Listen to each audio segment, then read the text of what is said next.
Hello, everyone. Thank you so much for being with us again. I really wanted to have this discussion with my business partner, Haysam, because I've been posting a lot of content and creating a lot of content regarding the future of plastic credits. And my brother here has experience in the precedent, the established precedent on the market, which is called the carbon credits and the carbon markets. Of course, we know his story repeats itself, or at least rhythms. And that's why I really wanted to speak to you. Hey, Sam, can you please tell us a little bit more about your experience and even your academic background on this topic, bringing this credibility and then putting a mirror with what is happening today in this project we are working on together?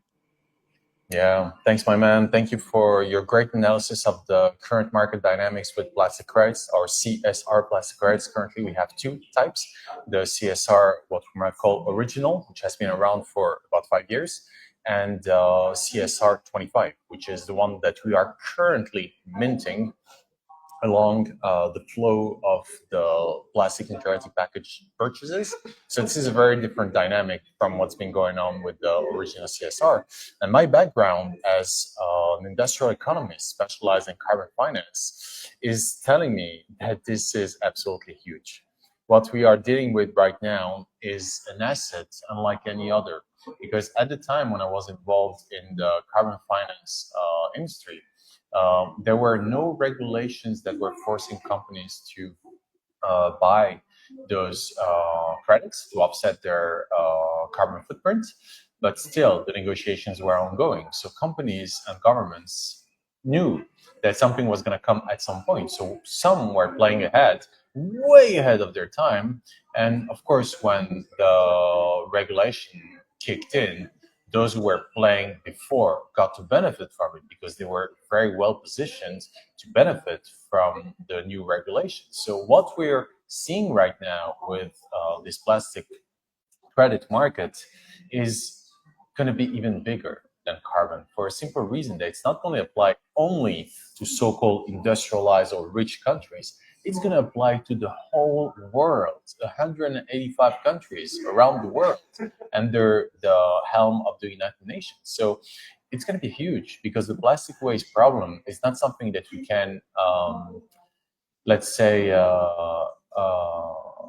discuss. It's not something that is debatable. You cannot be plasticoseptic. You can't. You either realize that we have a problem and you want to solve it, or you just don't want to look at the problem. But either or, we have a huge problem at hand. And the bigger the problem, of course, the bigger The the opportunity, opportunity. absolutely. That's why I So love that. So, there is an experience you have, which is for me is extremely precious, and actually was one of the reasons why when you saw me talk about plastic credits, you got interested because you didn't hear about this concept before. And if we look at the graph of the carbon credit market, the slide I usually use is the one that ranges from 2015 to nowadays.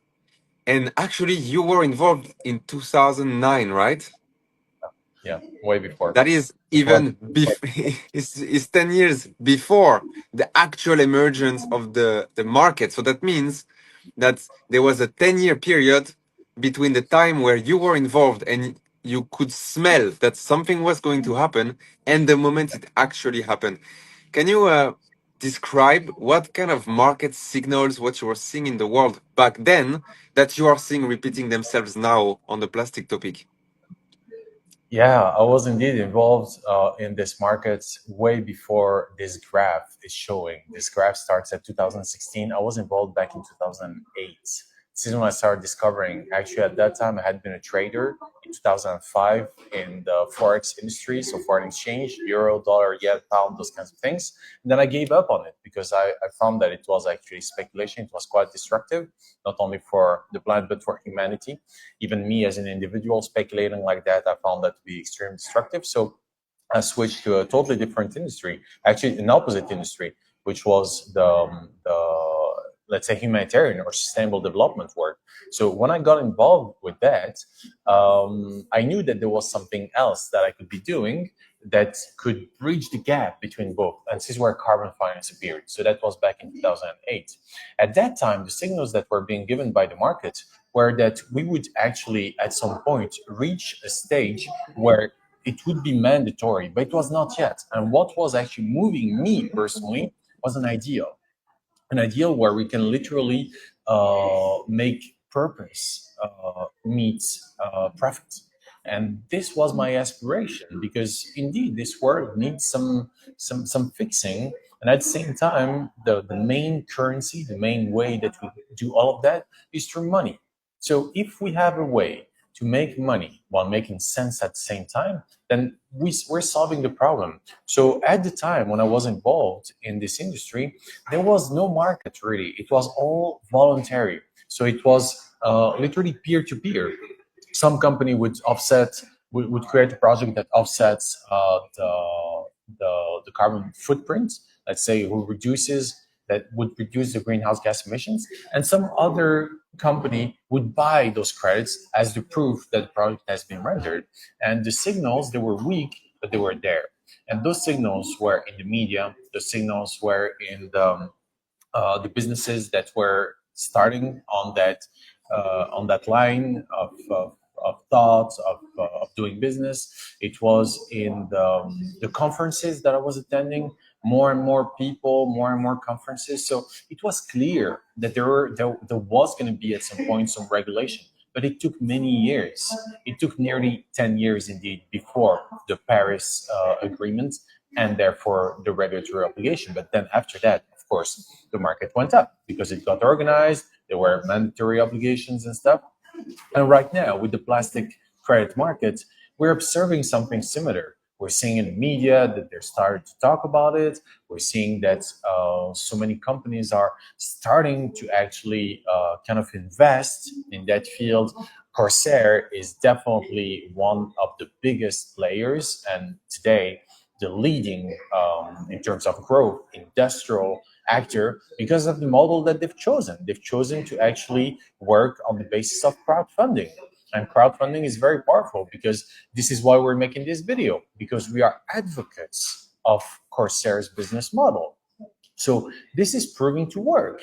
And what we're seeing also is more and more governments knocking at Corsair's door, asking them to actually collaborate with them, because they have the expertise and because obviously they have the capacity to make it happen.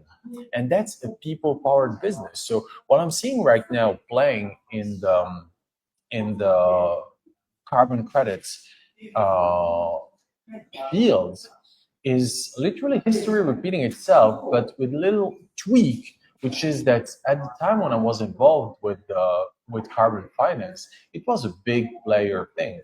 It was a big company, big oil, let's say, big players. Today, big oil comes knocking at Corsair's people-powered business because we're doing a great job, because we're literally turning the trash into wealth. And that's something that is unique, because Mr. and Mrs. Smith, literally anyone can get involved.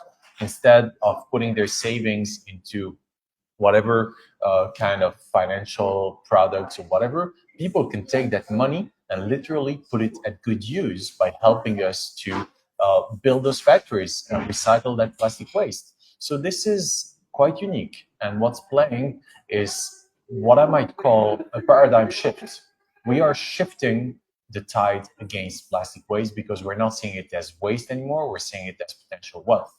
Wealth waiting to be literally uncovered out of the filth, like a lotus flower that's literally sprouts from from the dirt and then becomes so beautiful. And that's what we're doing. So this is why I'm so positive about these plastic credits, these CSR plastic credits that are minted right now, the CSR 25 especially, because of the business model that is being used, because of the timing on the market. It's very early right now. It's great that the plastics credits are cheap, because then companies can adopt that tool as means for them to offset their plastic waste footprint, even though they have no legal obligation for most companies, for most countries right now.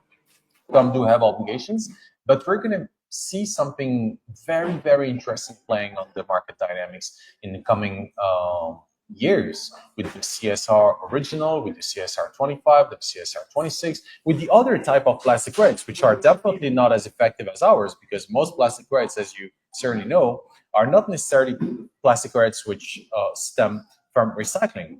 Many plastic credits just stem from just collecting, just taking the waste from the seashores, from the beaches, and then putting it in a landfill, and they call it the plastic credit.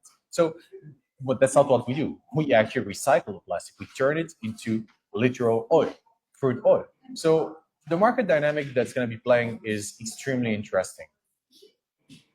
I would like to share one information that I just found. This was published by the World Bank a few months ago in 2025. And with regards to your experience, and you saw the growth of this market emerging. Well, today, 28% of global emissions for carbon are covered by a mechanism to compensate it. That's crazy. In well, 10 years plus 6 years, so in 16 years, now a third of the planet's polluting emissions are now covered. And that's really why we're here with this plastic project. There's no reason why the same will not happen with plastic pollution. Even more so that the crisis is there in our face, more than the temperature rising of the planet. And I really love the on the ground experience that you've had back at the time. And of course, his story will be a bit different, but it's the vision that counts. And for me, the vision that I want to remind everyone and also share with you here is that if a third of all the pollutions from carbon on the planet today are covered, imagine the growth potential for the plastic pollution, where today virtually nothing is covered.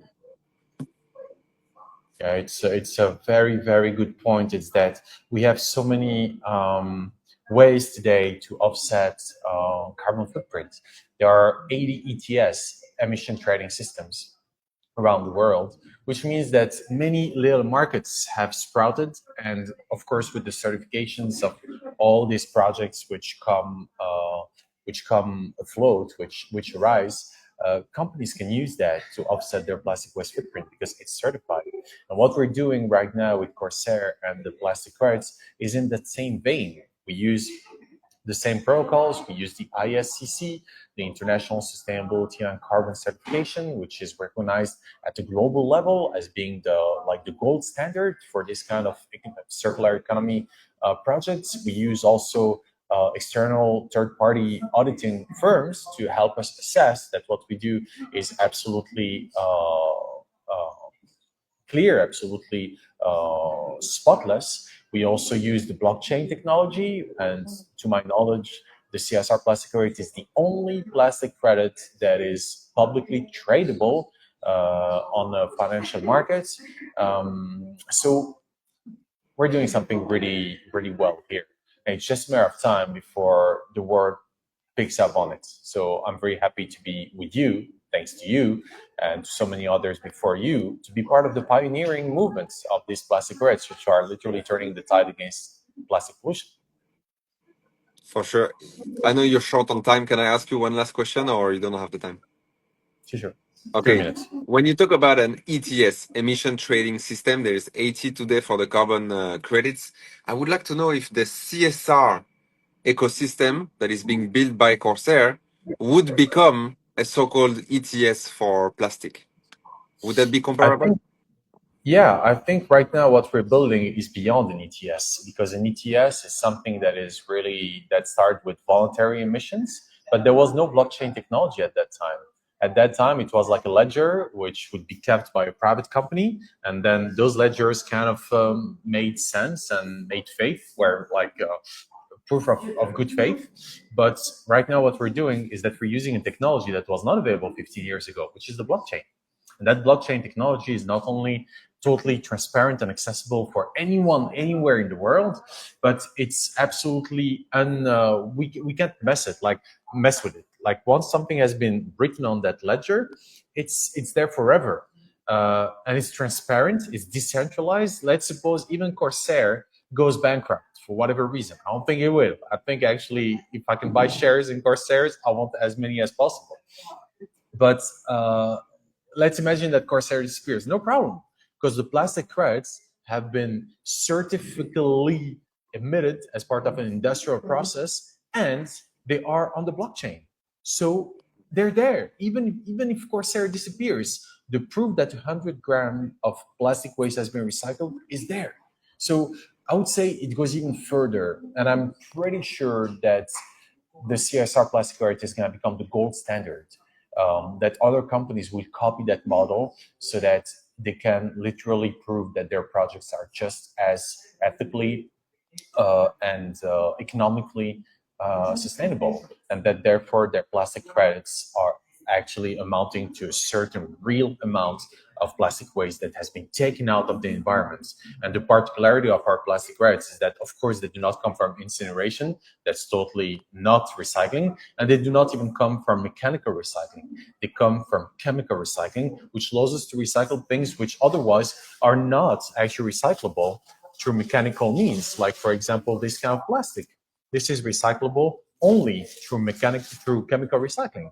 But mechanical recycling, where you would be literally breaking down bottles or whatever into smaller pieces and you cannot recycle it infinitely, that's not even what we do. We just leave it to the ones who do that. So I really think that the CSR plastic credits are really going to become the gold standard, and that any company that decides to invest their let's say, future into working with us will definitely be part of the stewards of the new circular economy paradigm, where people can make profit and make good at the same time by using something that nobody wanted, trash, to turn it into what everybody wants, profits. All right, gotta go, my man. Thank you so much.